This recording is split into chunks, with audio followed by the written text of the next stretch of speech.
Hello guys, how's it going? My name is Dalaran, and in this video we'll be going over another video for WoW update, a type of series where I just talk about some of the different updates that have come out over the past week for World of Warcraft. Usually some stuff that I usually not make a whole separate video on the channel, but stuff I'm personally interested in. Again, I really don't want to beg, but if you guys enjoy this type of videos, give this video a like, rate it, let me know what you think, comment below your thoughts, because I want this kind of video to be more of a discussion. I love seeing the comments that you guys leave, and I like responding to them as well.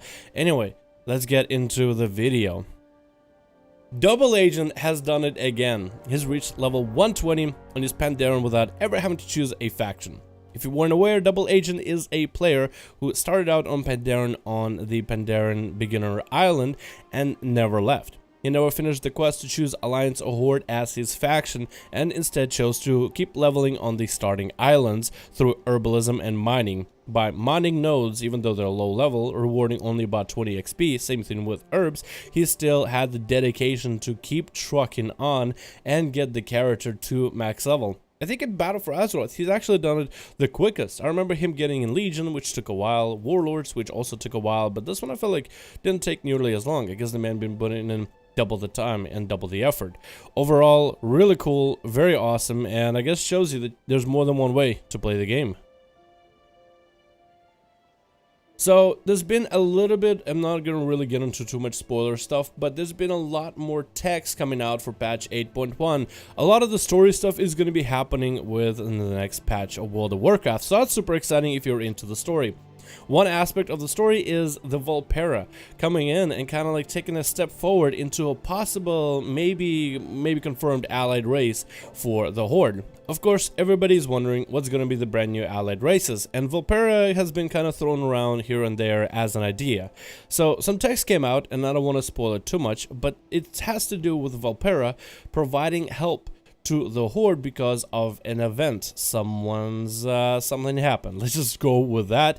But they decide to really ally themselves with the Horde. The Alliance also comes in, and there's some text saying that they need to disrupt whatever Vulpera are doing to discourage them from aiding the Horde. And that's as far as I'm going to leave it, just for the sake of spoilers.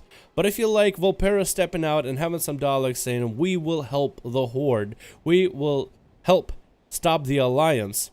We are gonna be part of this faction. Almost don't want to say guarantees, but there's a big possibility these guys will be an allied race. The Alliance has a reason to go against them, even though in the text they say they don't want to kill them, but they do want to discourage them from helping the Horde. And the Vulpera are choosing to help the Horde. I don't know, man. I feel like if we already have an ace in a hole when it comes to allied race. Now, I guess the question of, would Vulpera make a decent allied race? They use the same goblin animations for the most part. There is some changes to them, and they do have certain key animations, like being able to hold the Heart of Azeroth as if you're about to empower it. So they already have some of those key animations and cloaks as well added.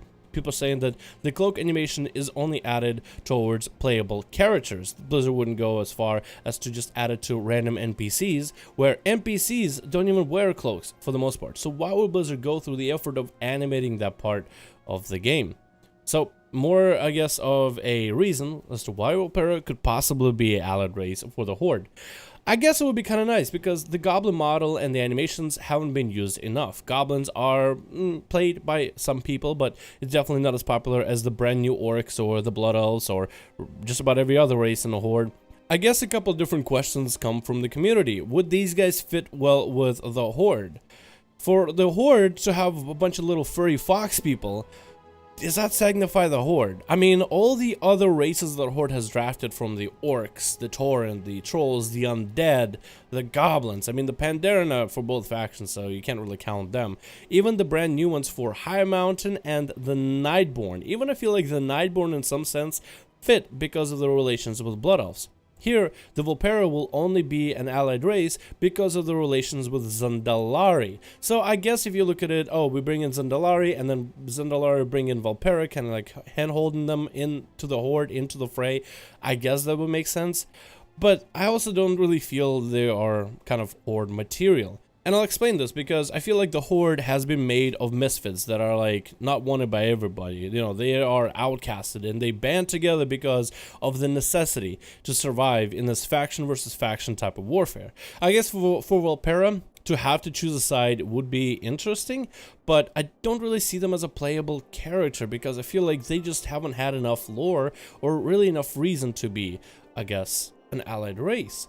For Zandalari, there's a whole big story. The new allied races that came out, the High Mountain and Nightborn, there's reasons why they would ally. Everybody else of the vanilla races for the Horde, there was a reason why they would ally. I mean, you have the undead with the orcs and the trolls and the tauren, which is like such a mishmash, but just fits so well for the Horde. I feel like Vulpera could be supporting characters in some sense, like a supporting race, but not really a playable race. I feel like seeing one or two of them as assassins in the Horde area, the Orgrimmar, would be interesting. They do live in the desert, so they are adapted to harsh environments, and you could technically have an argument that they're kind of outcasted because they live out in the deserts and they're fighting Sethrak to some extent, but not really. I just don't really know how that would properly fit. I feel like if Blizzard really wants to make Vulpera a thing, there needs to be some really hard-striking quest line to really explain this why. Like, I'm not closed-minded to the idea of Vulpera being part of the Horde. I just would really want some really cool quest line, really cool quest chain to really explain and give me reasons to, yes, that makes sense for Vulpera to join. Yes, there's the kind of people and their types of, I guess, the mindset and the culture and how they carry themselves really does fit with the ranks of the Horde. Again, I'm not against having Vulpera as an allied race for the Horde. I just wanted there to be a good enough reason besides, oh, they're just cute fox people, so people that are into cute fox people are going to be happy. And finally, I just want to talk to you guys about Blizzcon, because that is happening. With this channel, I'm probably going to try to get through as many videos as possible while BlizzCon is happening. So during the week of November 1st through however long BlizzCon lasts for, I'm going to be going through a lot of information. A lot of videos are going to be hitting you guys' subscription feeds. So I'll try to get through as much of the relative stuff that I am interested in as possible. So with BlizzCon, a lot of things are coming out. So I just wanted to, I guess, voice my thoughts of what I think is going to be announced on BlizzCon. Now, I am a World of Warcraft channel, so let's talk a bit about WoW. I think Blizzard is going to take the time to really dip into 8.1, and I feel like they'll announce some kind of crazy radical class change. Blizzard has done something like this way in the past. They'll probably announce some great dungeons, some great content, maybe some kind of an overall overhaul to a system in the game. Whether it's UI system, whether it's some kind of looking for group system, maybe they'll even adjust the difficulty of certain things. And of course, there'll be some kind of an event where if you log into WoW after a certain point with BlizzCon, you're probably going to have something available, maybe even a story cutscene. So those are going to be some of the more lame stuff, but I'm really expecting some kind of a class change. Blizzard has shuffled around a lot of the people that are in the, I guess, the company. We have a brand new CEO, and Brian Helinka makes a return as a class designer. I feel like Blizzard is going to take opportunity, and I feel like it will be the right opportunity, which is why I have a good gut feeling on this, is to take the time and talk a bit about class changes. Maybe something for not patch 8.1, but maybe in 8.1.5. In the past, especially in Legion, Blizzard has taken the time to take a patch and use a 0.5 version of the patch to adjust certain classes. We got some crazy reworks for certain specs, we got some crazy new updates for some of the mechanics that classes didn't have but now they do, and I feel like it's a perfect opportunity to start taking classes into further direction. I feel that with the implementation of the artifact weapon, Blizzard was able to define what classes and specs were able to do, and it added a bit more complexity. It was a lot of passes, but it still added a bit more complexity into what classes wanted.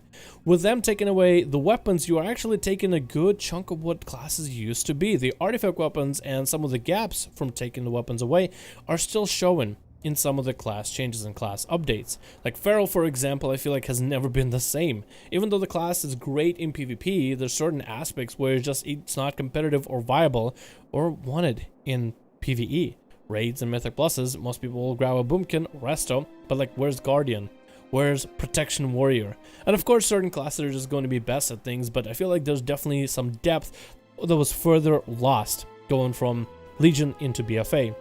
And it's obvious. And I feel like with them, putting Brian Halinka as a lead combat designer, I feel like we'll definitely have something about class combat and how classes interact with the world, whether it's PvP or PvE going for BlizzCon. Anyway, I think that's about it where I want to wrap up with the video. Thank you guys so much for watching. I'd like to hear some of you guys' predictions of what do you think you are to expect coming out of this BlizzCon. Also, what are your thoughts on the Vulpera and other possible like Legion or BFA-esque allied races that could be available, like the Sathralis, Snake People for Alliance possibility? Never really know. Let me know your thoughts in the comments below. I'd like to read you guys' messages as well as respond to them when I can. Again, this channel's schedule is going to be a little bit crazy with BlizzCon.